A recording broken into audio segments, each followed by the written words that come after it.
why don't we just briefly go around, introduce ourselves. Why don't we just Rajiv, Alan, Bob, Kiesha, and then I will go. And I'm going to put on a timer, although I'll put it on for 3 minutes or so. It's not that strict a time limit. Give me a sec. And if you want to share something on the screen, feel free as well. Okay, Rajiv, give it to us. Awesome. Yeah. Thank you so much, Michael. Nice to meet you all. My name is The Assassin. As you can see in my Zoom background, I've renamed myself to be The Assassin because, well, that's who I am.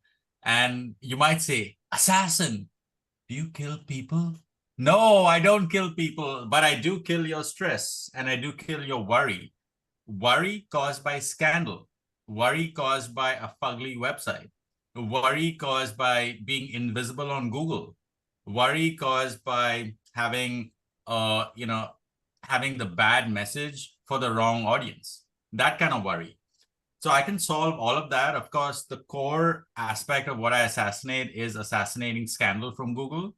So I can get rid of any piece of content, whether it's a scathing 1-star review on Google My Business or any other platform on the internet, mean tweets, mugshots, any kind of image that portrays a person disparagingly in image search, as well as any personal identifiable information that's floating around on the internet that you'd rather people not see, that can be erased as well. So essentially, I can get any piece of content erased from the Google search result, as well as erased from the site that it lives on.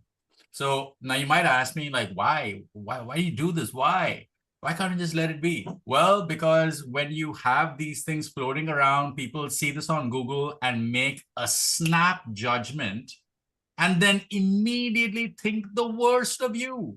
And that's a wrong that needs to be righted, because they will not want to work with you. But worse still is that they will advocate for others to not work with you. And that's terrible. That could destroy your life. That could destroy your business. It could destroy your marriage. It could destroy your family. It could destroy the ability to support yourself. And again, that's something that it's a wrong that needs to be corrected. And that's why I do what I do. Success guaranteed, or your money back. Been doing this for 10 years. My business model is working with agency partners who white label me. So they mark up my fee by, $1,000, $2,000, how much ever they want to mark it up. And they collect the money, they pay me my fee, or the client pays me, and I share to them the previous agreed upon markup. So it works either way. On the flip side of that, we also do thought leadership, and we manage optics. And the way that we manage optics is by helping people be seen as a thought leader. There are a couple of ways we do that: by helping them speak at the United Nations, where I've spoken many times myself.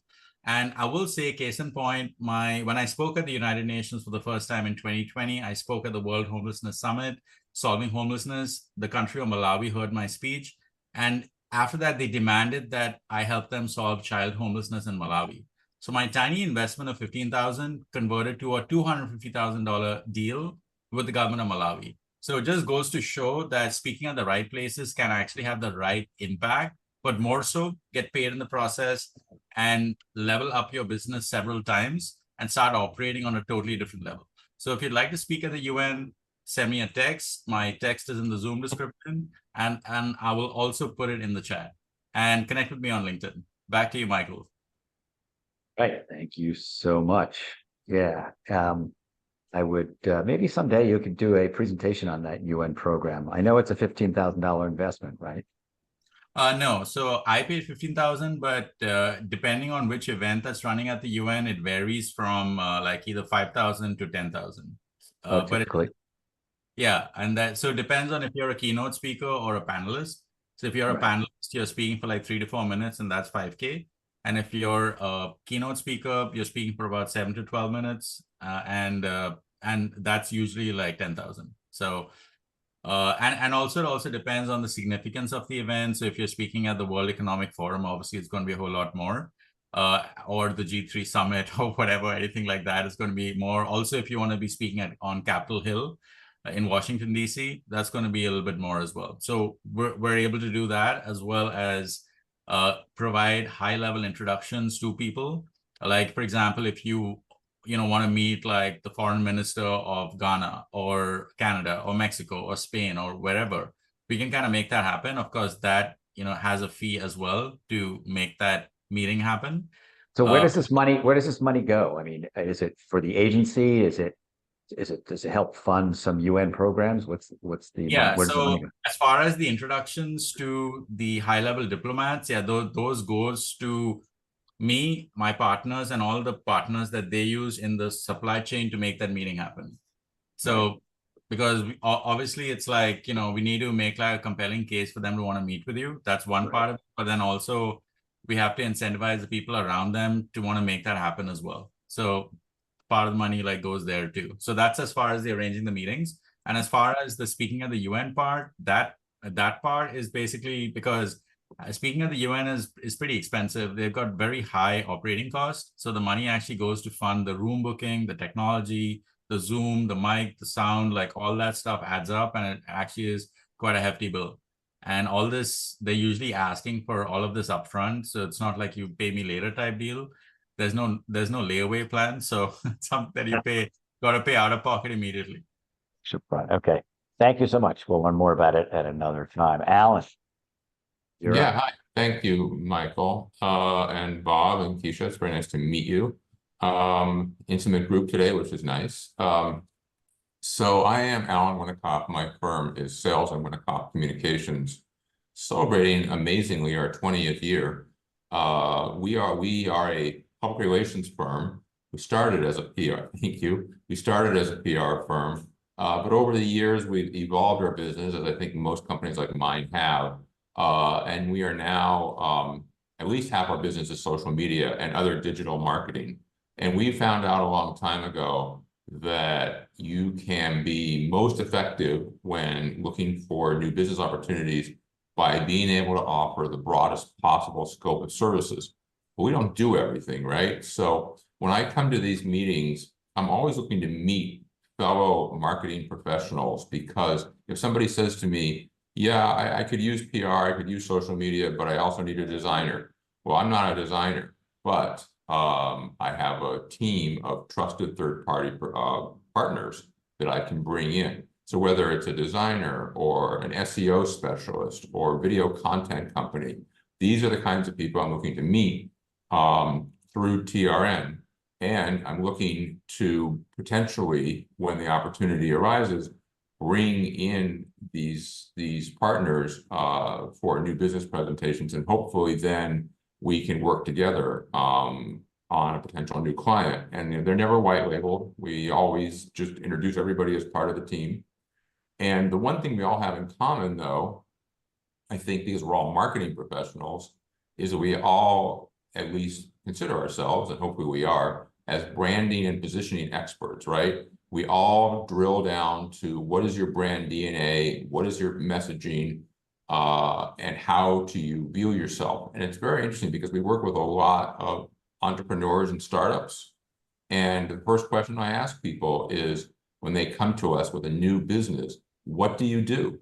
Because these people who are very passionate entrepreneurs, very smart, very driven, very focused, they often can't articulate what do you do. And part of my job is to help them figure out how to manage that. In terms of verticals, real quickly, we work across a wide range where we're pretty much vertical agnostic. So we have a specialty in entertainment and media.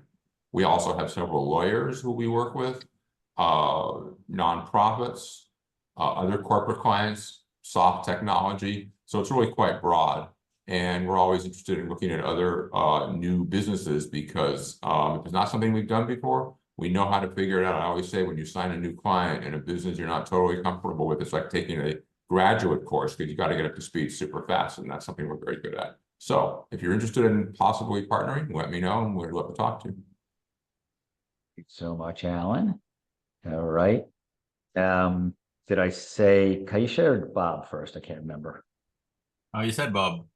All right, Bob, I'll keep to my word. Bob, you're up. I like people to keep to their word. Okay. So, Bob Britton here. Hi from the DFW Metroplex area. And what I do in a nutshell, I help tech and manufacturing firms improve their top line revenue. How do I do that? I do it by looking at three different areas. First of all, is I cure their internal friction related to their revenue engine.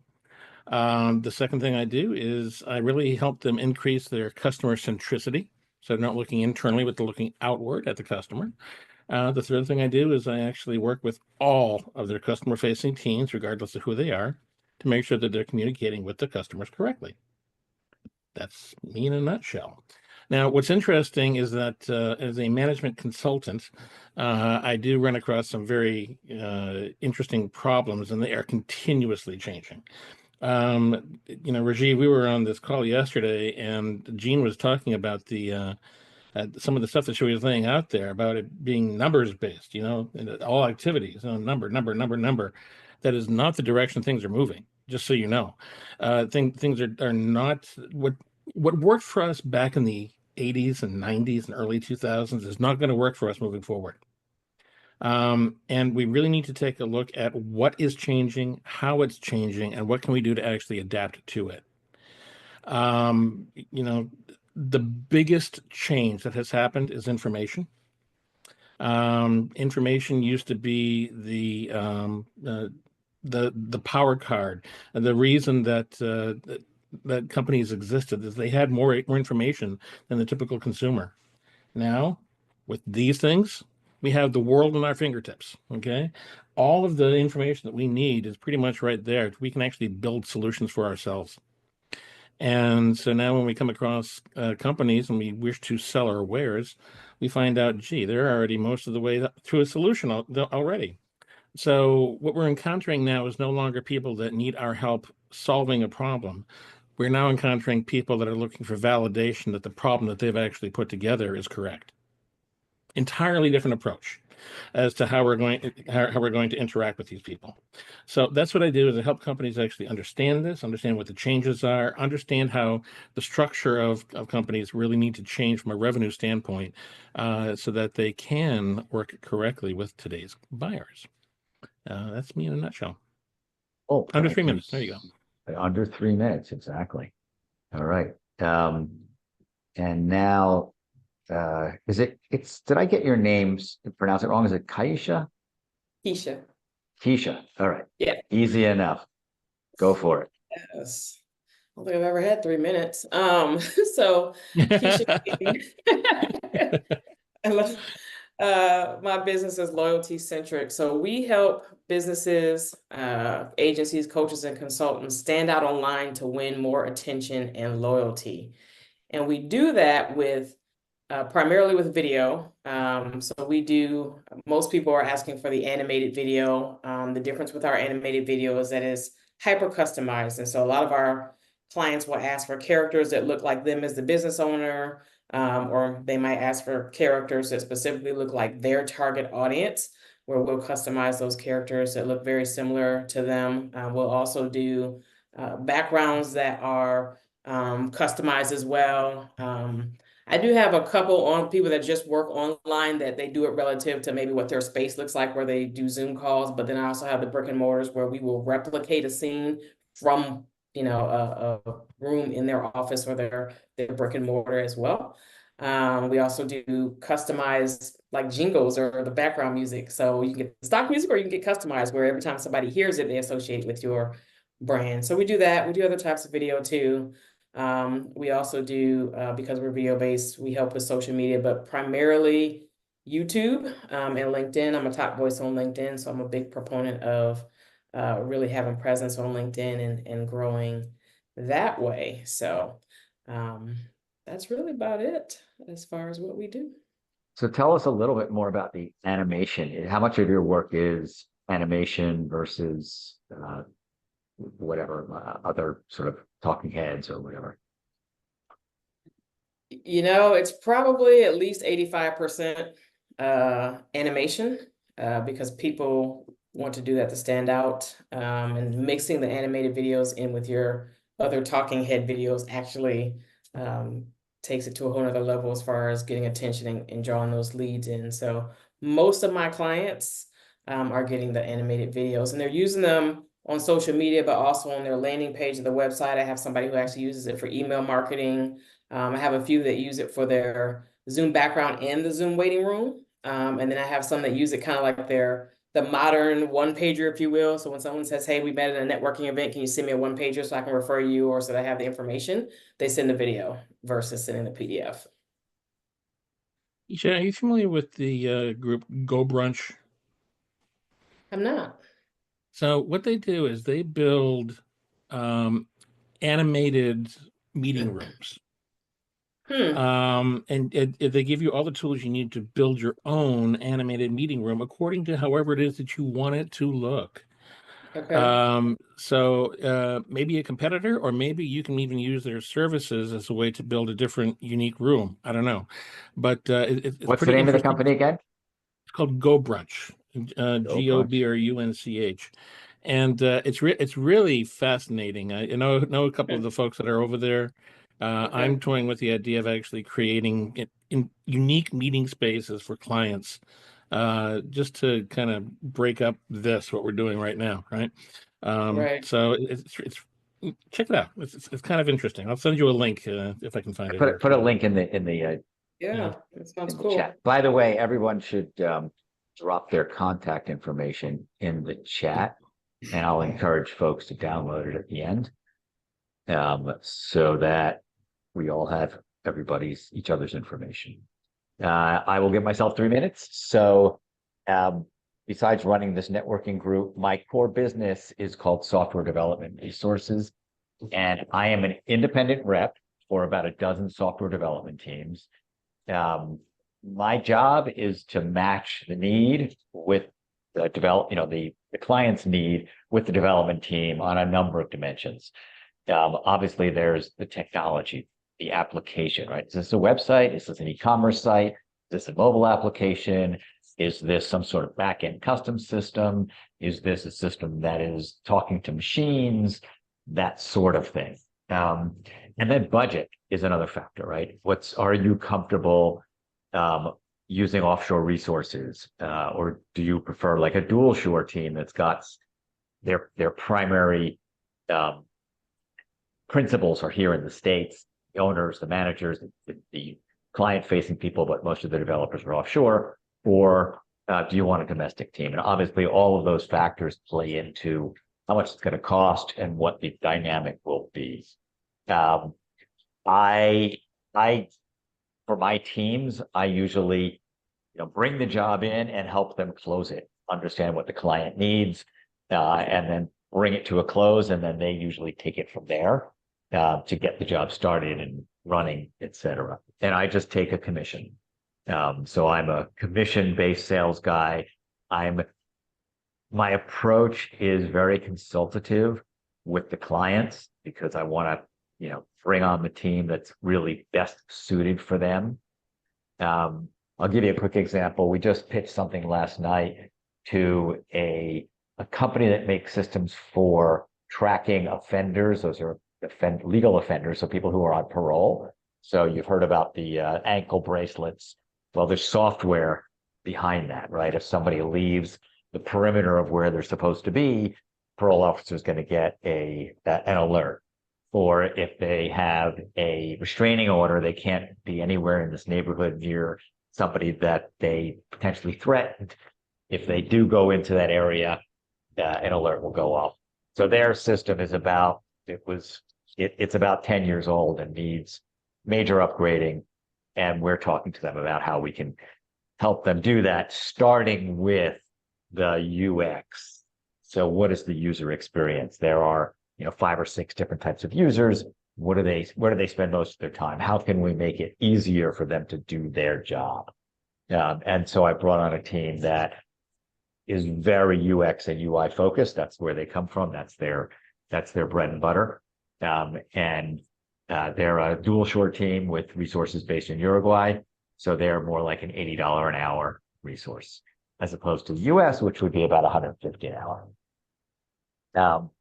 So always looking for, folks who might need software work. We do a lot of work with other agencies, similar to what Rajiv does, in that we white label with other agencies who don't always have those resources in-house to build those applications or even websites or e-commerce sites. So it's called software development resources because that's what I deliver, right? Software development resources. All right, we're back in gallery mode. Kiesha, did you want to share a little bit about your work? Perhaps a short video to bring it alive?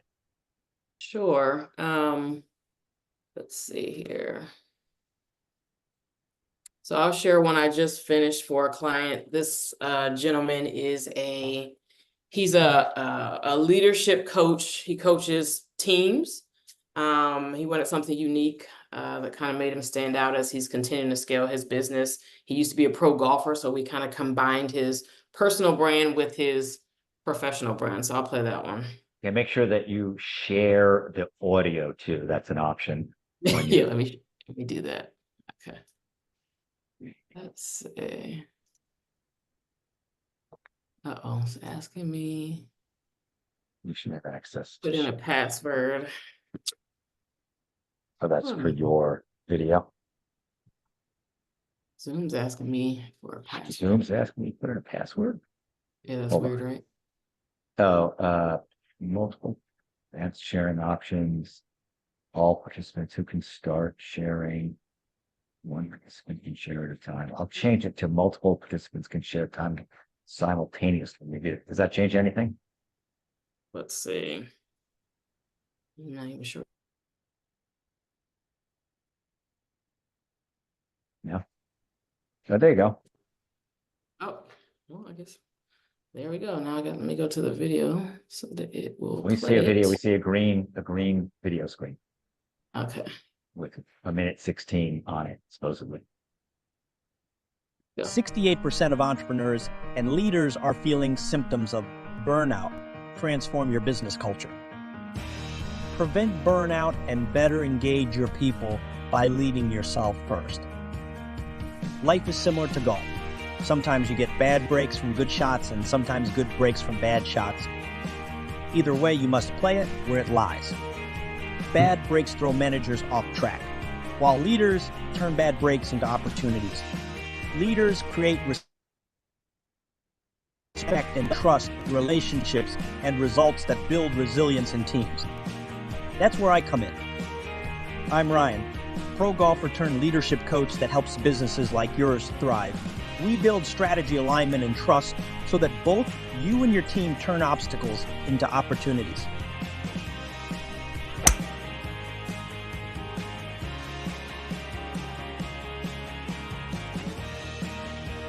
I've helped numerous business owners and leaders step up their game by eliminating burnout and aligning their team to their compelling business vision. I'd love to help you avoid burnout and reach your full potential.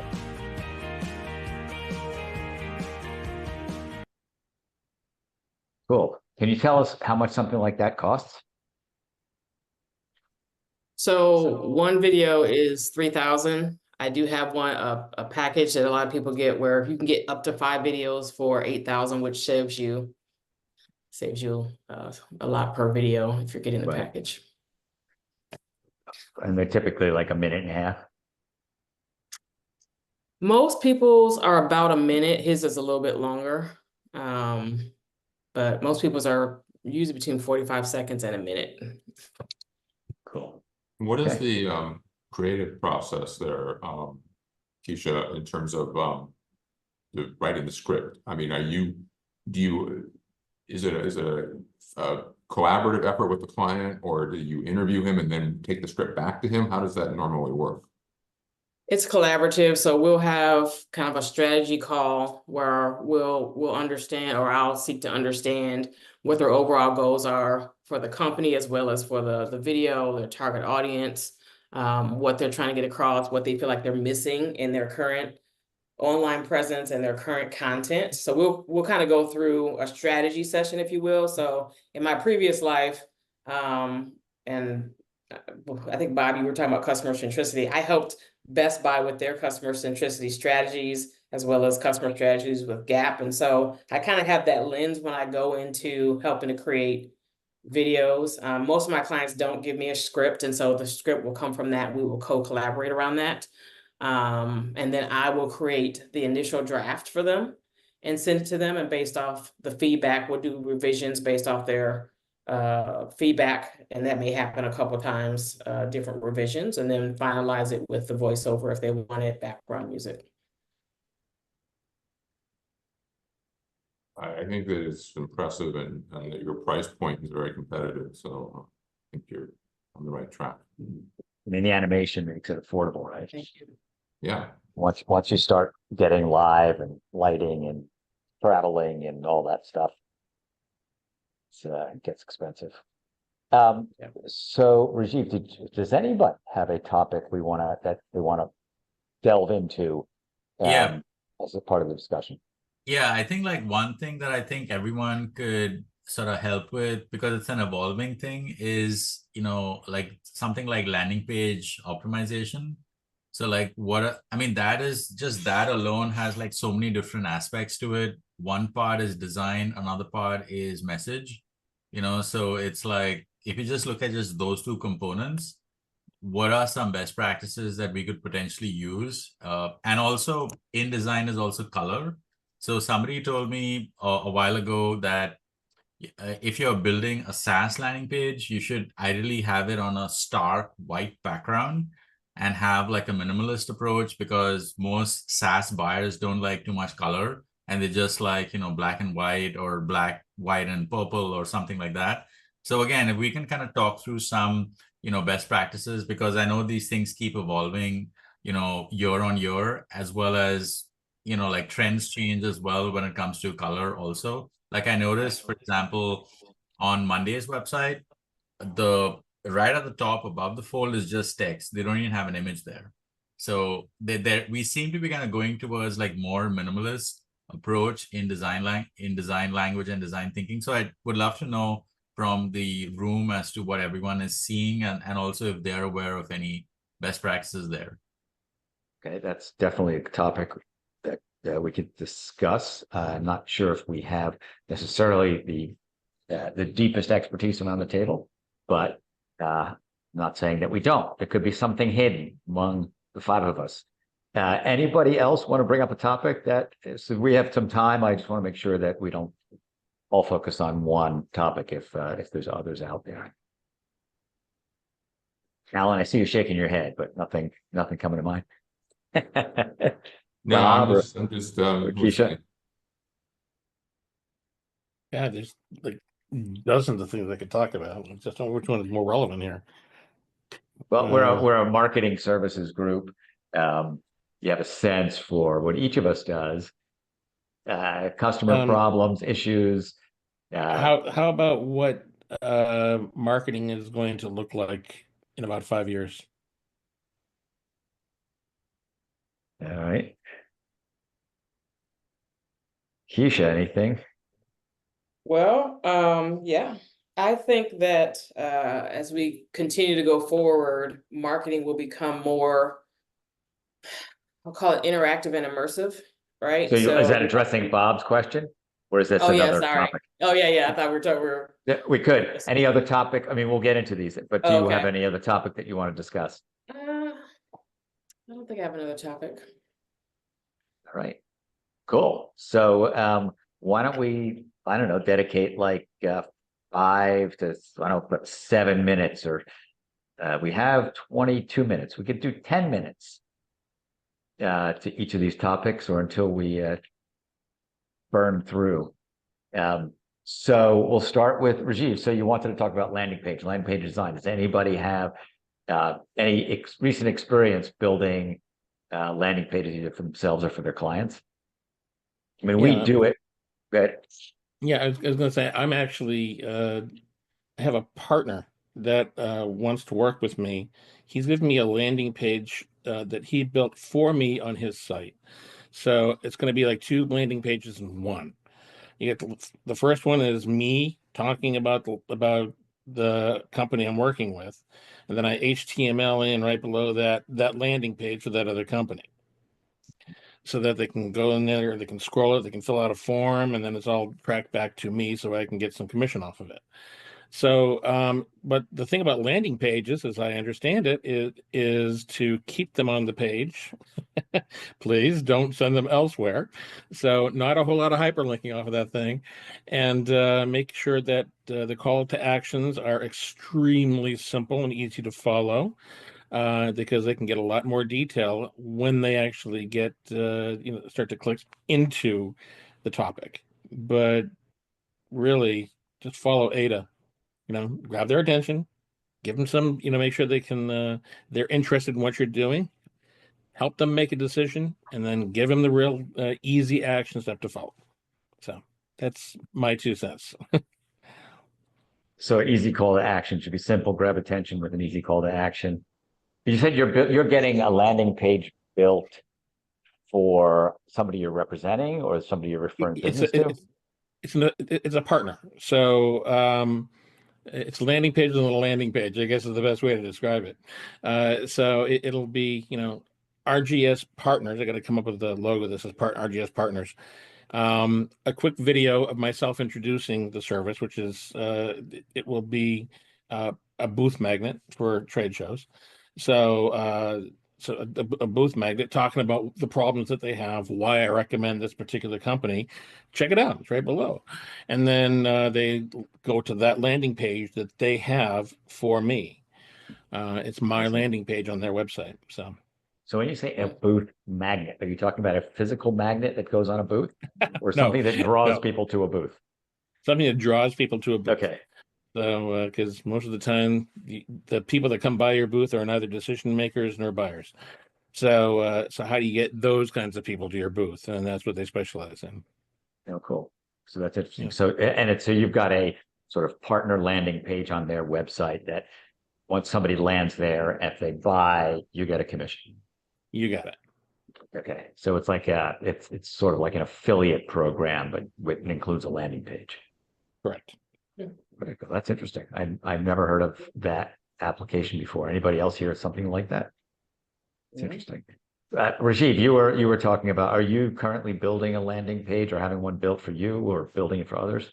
Yeah, so basically it's, we're kind of always testing landing pages by looking at prevailing trends in the market, and we'd like to be bleeding edge, but we also like to be, innovative by looking at like what's going on. So obviously I, want to know what are the current trends.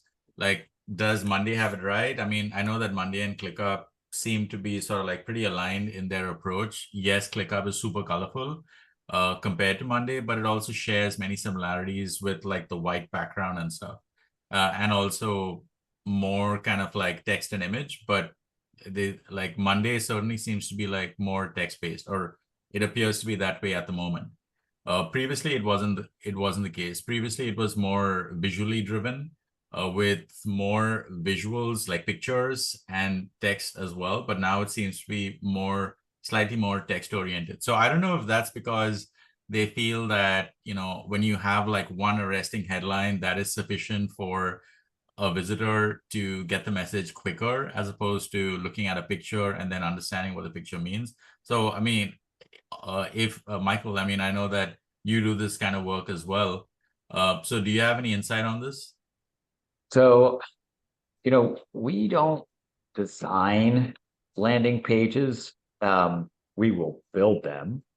They typically are very straightforward to build, so we don't get a lot of that kind of work, because most of the people that build landing pages on a WordPress site or something can use the WordPress, page building tool or the landing page building tools on other systems to do so. And the question really is, how effective are they? Yes. And that's all about the design, the colors, the message, the calls to action. And my teams are more, technically focused. Yeah, you tell us how to build it or what you want built, and we'll build it for you. Okay, No got it. problem. But we don't have on my team. That's really sort of a designer, a marketing designer's, a graphic designer's job is to figure out what's the best way to display, what's best to display and how to display it on a landing page captures people's attention, the right people, and have them, do something, take an action that will lead them to ultimately buying something, or downloading something, or donating, or whatever it happens to be. Alan, have you done much in the way of landing pages for your clients? Yeah, well, yes, we have actually, for our clients. I don't do them, but I have people for that. And we keep them pretty simple. But it is one of those things, as I was talking about before, where we learned a long time ago that if we have that skill, it just adds value to our overall package. So the team figured out pretty quickly, how to be able to scale up and give the clients what they're looking for. It's not something I think that people think of as something a PR firm does, but like everything else, it bleeds over. Yeah, I mean, if you think about it, how do people get to a landing page? It's either email marketing, social media marketing, or something else that's driving them, search engine optimization. Yeah, advertising, basically. Advertising, whatever. And so that's often the source. So if you're going to put out this campaign, where are people going to go? What should that look like? What are you trying to have them do? It's all about the strategy of the campaign. We did them a lot for our nonprofit clients, because it was specifically like, for example, if there's an event and they want to do an email campaign to their membership base or their email list, which is beyond their membership, then it's very self-contained, because it's okay, you want to go to this event, you want to attend our fundraiser, go to this website. And so it goes from email list to email outreach to link to the website or the landing page, which is what we would build then, and then we would collect the names and the analytics. Yeah, absolutely. And is typically on their website. It's just an extension of their own website, perhaps not one that you can navigate to. Sure. From within the site. Okay. Yep. And social. Exactly.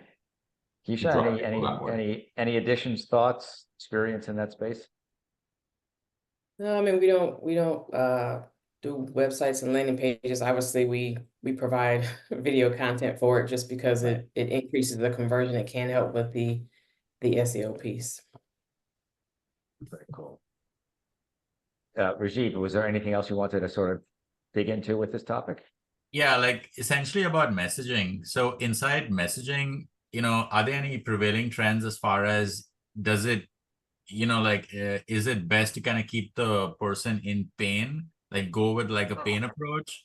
Because people are more pain averse than they are pleasure seeking. They'll take a decision faster to avoid pain as opposed to, seek out pleasure. So one question about that. And second question is does it help to have like a little bit of a sense of humor in your approach? Or you just kind of want it to be sort of like, I don't know, just like serious or whatever. I know that this is sort of like varies by industry, but I don't know if there's some sort of like broad commonality with any of this. Are you B2B or B2C? B2B. B2B, go with pain. B2C, go with want. So that's really just the grand vision. Because B2B is not going to make a move to something that they want until they shoot the alligator that's coming in over the back of their boat. Once they get that done, then they can figure out where the boat is and where they want to take the boat. Right. But in B2C, it's much more want driven. Nobody needs a Ferrari, everybody wants one. So you can definitely drive it to the want on the B2C side. Interesting. I never really thought about it that time. Yeah, that way. That's nice. But I think you're right. And also with respect to humor or seriousness, I think that's all about the brand, right? The brand positioning. There are brands that obviously lend themselves to humor, potentially like Charmin, right? With all of the bathroom, references. and the Bears or whatever they use. And then there's some that are just much more serious. Financial services typically are not, joking around. That is, how you invest your money is not a joking matter. So they tend to be more serious. Better not be. Yeah, exactly. Cool. So that was 10-minute discussion. And Bob, you had brought up the future of that's a very broad topic. What's marketing going to look like in 5 years? I'll here, let me put the timer on. I'll start by saying in my last newsletter, which I put out every 2 weeks, sort of in sync with these meetings, there was an interesting article, I think it was an eMarketer, about how the spend for digital video advertising has been growing pretty dramatically. It's about 100 billion in the US. The next biggest spender is China with about, I think it was 15 billion or something. And then it drops off dramatically from there. And not only that, YouTube has exceeded, sorry, not YouTube, social video spending, ad spending has exceeded over the top television ad spending. So your streaming, ad spending on your streaming services just in July for the first time. So Wow. yeah, so people are spending more time on YouTube and TikTok and whatever, and people spend time there. That's where the advertisers are going to spend their dollars. The last one being other video that you find. This is all about over-the-top video. So be it via your TV that's a connected TV, or via social media, or other, meaning websites and whatnot. Social media is the biggest. Connected TV, is just behind that, and then sort of at 15% or so, believe it or not, is all other over-the-top video. So that's certainly a trend, and it has to do with where the eyeballs are, right? I mean, we know that younger people spend a lot more time on social media, and they are the future they are the future consumers of whatever, right? So that's my take. At least that's a current trend, at least where advertising dollars are going. Did you want to add or sort of have a different take on it? Let me qualify why it is I went there. There's a push right now toward e-commerce, huge push, and in most organizations, e-com typically falls under marketing. Yep. That's in the best case scenario. In a worst case scenario, it falls under IT. So the question is, how in the world is marketing going to be able to, in a sense, replicate what it is that sales does when you don't have any, synchronous communications with the client, other than maybe through a chat bot or some sort of a live comm that way? How are you going to dig into what it is that's driving the customer to express their value? Or is it strictly going to just turn into one big marketplace? I'm of the school where marketing measures demand, doesn't necessarily create it, and sales more or less creates demand. So that's kind of where I'm coming from from an economics standpoint. So my question is, when sales is sort of excised from that picture, and it's all self-service, how in the world are we going to keep it from turning into just a basic marketplace? Like with a marketplace where price drives Yeah, demand, exactly. or where price drives competition. So yeah, I think I understand what you're saying. You said you've come from you work with a lot of manufacturers who might sell B2B, but some of their products are now they're selling online. Yes. I had a client like that in the plumbing fixtures business, right? And you wouldn't think of plumbing fixtures. It is a B2B product for the most part, but plumbers, there's, hundreds, 100,000, 200,000, 300,000 sole proprietors who are plumbers, who are essentially consumers, right? And so they're just going to buy the thing online and get it delivered. Is that what you're referring to? Yeah. So, but how are you going to how are you going to increase the demand like sales would? How is marketing going to be able to do that when there's no bilateral communication there? Well, I think it becomes more like B2C marketing, right? It's advertising, it's reaching out with email, it's all of those things that convince a consumer to, or at least start the process or capture them in the process of buying something or wanting something, and then ultimately buying it, whether from your site or someone else.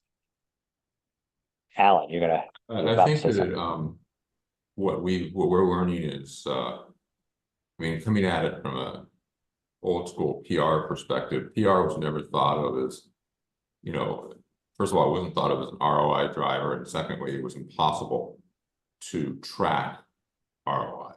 And one of the ways that our business has changed dramatically, and social helps in this, is that clients are much more demanding about connecting those dots, right? If they're going to invest in marketing, they want to be able to see in black and white terms that as I like to say, is the marketing has made the phone ring. Of course, nobody has phones anymore, but the point, what I'm trying to say is, they want to know. And it's not just, it's obviously B2B is easier, but even consumer facing, they want to see those numbers jump. And so I think one of the things that has to happen going forward is that the metric, I mean, there's a lot more metrics than there ever was before, but those analytics have to become even more robust in order for clients to feel comfortable that they're getting value. Because the value now is so much more bottom line than it ever was from marketing driven value. At least that's where I see it. All right. I mean, if you are putting out news, emails, or you're buying ads, most of that, if it's digital, it's trackable.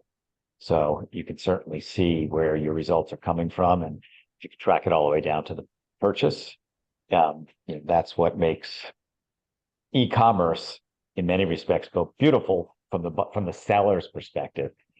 But I agree, but it's more than just attracting them to the destination, right? If they're going to buy on that site. Oh yeah, exactly. It's got to be easy to use. They have to have stuff that's in inventory. They have to be able to ask questions about the size and the fitting and how to install and all this stuff, depending on the product, of course, that is of value add beyond just put it in my cart, ship it. Can I return it?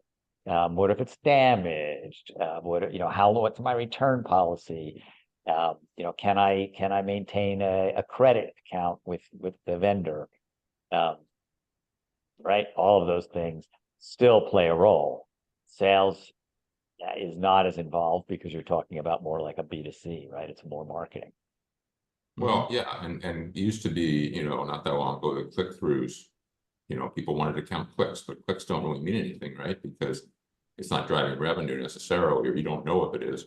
One of our clients, which is has kids IP, they've created a portal on Amazon so that all of their licensees can sell their products in one place. So moms can go and buy, not just, they don't have to go to the licensee's website to buy the product. Now they can go to this Amazon portal and they can buy the cups from one licensee and the plush from another one. And so the licensees then see that they are getting value from this deal that they've made with my client that owns the IP, because they can actually see where people are going to this portal and what their, what the last mile is. Kiesha, any thoughts? I mean, no, that's cool. What you're talking about, as somebody who came from retail, that's really cool. My only thoughts beyond that are just, businesses are going to continue to have to find a way to create experience online, right? Because if you're not in person and you're not physically interacting with someone, Then there's going to be two sides of how do you create that experience online and the connection where people feel a connection to you, even though they're just buying online through e-commerce. And that's how they do their social media. They're connecting personally with people tied to the brand. And then also, is there more interactivity or immersive things, which I think is going to go the way of more of the future of marketing as well. I think that's a really, really great point that we haven't covered, Kiesha, is the experiential side of it, because everything is entertainment. And if you want to sell whatever you're selling, I think that's a key part of what's going to make it successful. Yeah. Yeah. Communications, entertainment helps. Cool. So this has been great. I know it was a small, very intimate group. I want to thank Bob and Kiesha for joining us today. And we don't have too much time, but right now I am thinking, and I would like feedback from all of you. Right now, we're sort of in transition, the Trusted Referral Network, in terms of, right now it's a paid membership, but I'm probably going to change that up. I want to make, draw more people into this, obviously all marketing and sales services providers. And, there's a lot of value in making these connections. So probably a free forever, as long as you show up kind of thing.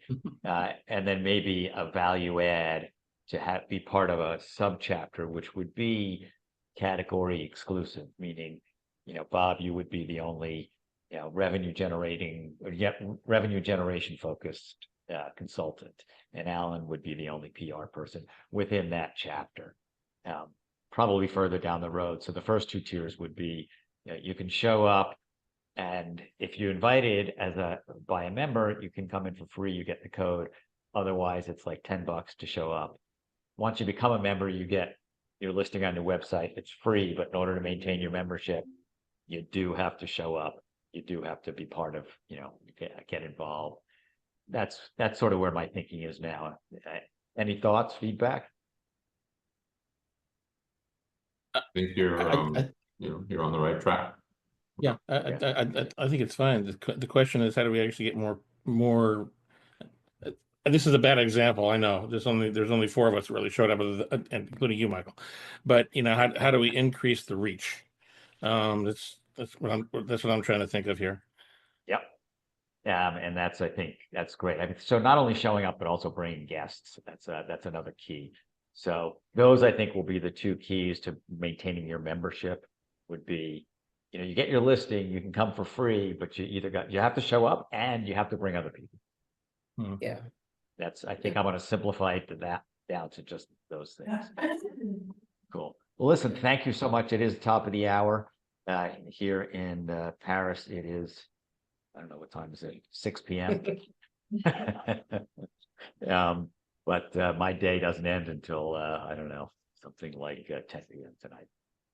Thank you all for coming. Now is a great time to download the chat. So if you go to the chat and you open it up, the chat window, and then you hit on the top 3 buttons, Save Chat is the first choice. And that'll go down to it'll download to your Zoom folder within Documents. So I'll leave it open for now. So bon appetit, bon soiree, and thank you. Enjoy your time, Michael. Thank you. Thank you so much. Thanks all for showing up. Talk to you later. Take care. Bye.